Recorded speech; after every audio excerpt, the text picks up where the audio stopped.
Yeah, good morning mga kaibigan, mga ka-B. Welcome back sa ating channel na Goldfish. Bali ngayong umaga, papakita ko sa inyo yung ating flower horn na pasali sa Grow Out Challenge or Grooming Challenge.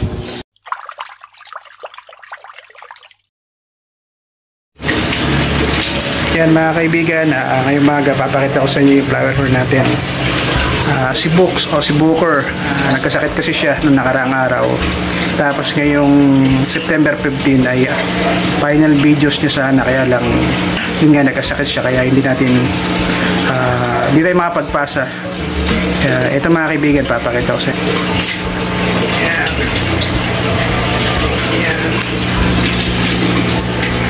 Yan po mga ka-abi, si Booker o si Books.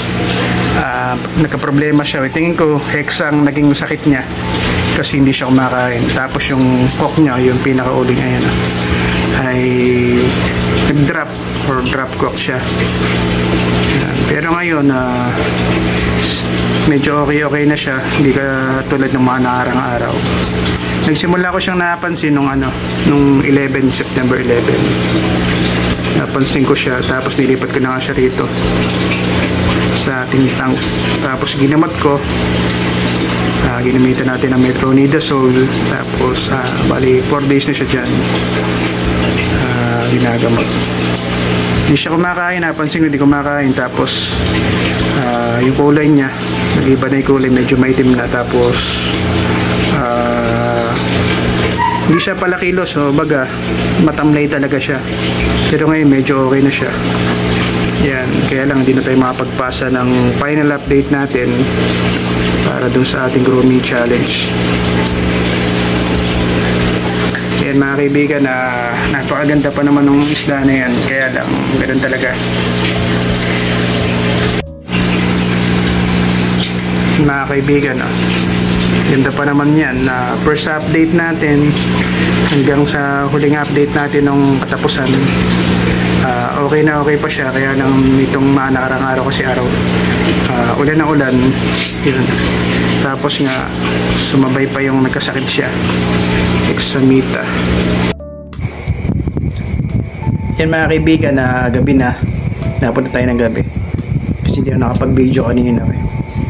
Pinag-isipan ko talaga kung isesend ko pa ba yung final video ni Books, kasi nagdadalawang isip ako. Sa tagal na pinagsamahan namin ni Bukol, mula pa rin sa paglaki niya, bali yun ay 3 months talaga, tapos na-extend lang ng 15 days, 90 days, tapos nag-extend sila ng 15 days. Hindi ko alam kung bakit, hindi man ako nagreklamo, kaya lang yun nga, nung pag-extend ng 15 days, bali dapat talaga katapusan ng August ang talagang alam kong final update or final videos na isesend. Yun nga, nag-send nga sa GC natin noon na extend daw ng hanggang September 15. Hindi man tayo nagreklamo, kaya lang after noon, September 11 nga yun, excuse, nakita nga natin nagkasakit yung ating flower horn na ginugroom. Anyway, bali na doon yung flower na sa labas. Nagdadalawang isip kasi kung sesend ko talaga o hindi. Pero dahil gusto ko naman makita na si Mrs. Dumaan, sabi din ni Mrs. send ako namin yung videos para ito paano, hindi naman tayo nag-expect na makita din nila. Tagal lang pinagsamahan din namin ni Books, halos araw-araw nagkikita talaga kami. Alagang-alaga natin yan. Pagkagising mo, pakain. Talagang pag nag-groom ka ng isda, talagang dapat umubos tayo talaga ng oras. Wala naman tayong trabaho, kundi sa isdaan lang naman. Tapos yung mga gawain sa bahay. Kaya yung bonding namin ni Bukol talaga ay napaka, hindi ko masabi, pero talagang parang best friend mo si Books. Kanya lang. Hindi ko naman habol dito yung trophy, tsaka yung yung nanginayang lang talaga ako kasi ilang araw na lang hindi pa umabot. Pero ngayon medyo pagaling naman si Bukol na, medyo drop ko pa rin, kaya lang hindi ko alam kung sesend ko yung videos talaga o hindi. Pero malalaan mamaya ano ba talagang mangyayari. yan si Booker mga kaibigan pagka sa gabi. Medyo drop cook pa rin siya. Bigyan natin ng Toblerone mirror dyan eh. Hindi nga lang drop cook pa rin. Pero malaki pa rin yung ulo niya. Makita mo talaga yung cook niya talaga. Ang laban. Titignan natin kung ano ba. Paano ang gagawin ko rito, kung isesend ba natin o hindi na.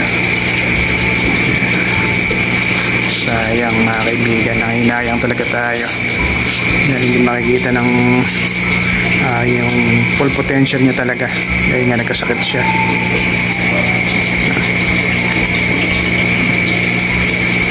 Ayan, medyo talagang ano, yung flower ono kasi pagka excuse me pa, talagang nasa kondisyon yan katulad doon sa baba na ilawan natin.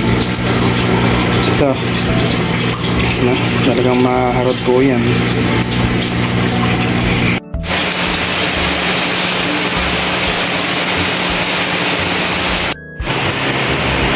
Yan mga kaibigan, mga kaabi, medyo ginabi na talaga tayo. Nag-video pa kami ni Mrs. doon sa labas kahit maulan. Talagang gusto namin makapag-send ng final update ni Booker. Hindi kami umasang mananalo dahil nga may sakit yung sa amin, drop ko. Tapos yung kulay niya hindi ganun kaganda. At least masaya na kami kasi talaga naman dapat kasama si Booker doon eh. Kaya lang kailangan na nagkasakit nga siya bago mag-final update ngayon. Talagang dapat nandoon siya. Hindi man siya mapili. Pinakamagagandang flower horn. Talagang dapat ma-send natin video. Para sa amin lang kami na may-ari no, kaya yan, maraming salamat mga kaibigan. Tapos natin itong videos na to. At kung bago ka lang sa ating YouTube channel, Eagle Fish, painintay nyo, subscribe na kayo para susunod nating mga videos ay updated kayo. Yun lang mga kaibigan, maulan na naman, mag-ingat kayo palagi. Happy Sunday sa lahat. Magandang gabi, bye bye.